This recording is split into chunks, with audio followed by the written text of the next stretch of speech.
தமிழ்நாட்டில் விடியல் பயண திட்டம் எப்பொழுது அறிமுகப்படுத்தப்பட்டது? A. May 2021, B. December 2021, C. March 2022, D. October 2021.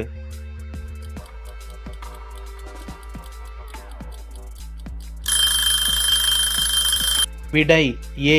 மே 2021. விடியல் பயண திட்டம் என்பது தமிழ்நாட்டில் திமுக அரசு ஆட்சிக்கு வந்த பிறகு பெண்களின் நலனுக்காக அறிமுகப்படுத்தப்பட்ட ஒரு முக்கிய திட்டமாகும். இத்திட்டத்தின் முக்கிய நோக்கம் பெண்கள் அரசு பேருந்துகளில் கட்டணமில்லாமல் பயணம் செய்ய அனுமதிப்பது ஆகும். இத்திட்டம் 2021ஆம் ஆண்டு மே மாதம் 8ஆம் தேதி அறிமுகப்படுத்தப்பட்டது.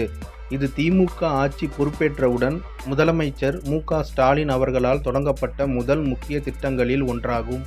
நோக்கம் 1. பெண்கள் வேலைக்கு செல்லவும், கல்வி கற்கவும், அன்றாட பணிகளை மேற்கொள்ளவும் பொருளாதார ரீதியாக ஆதரவு அளிப்பது. 2. பொது போக்குவரத்தை அனைவரும் பயன்படுத்த ஊக்குவிப்பது. 3. பெண்களின் பொருளாதார சுமையை குறைப்பது.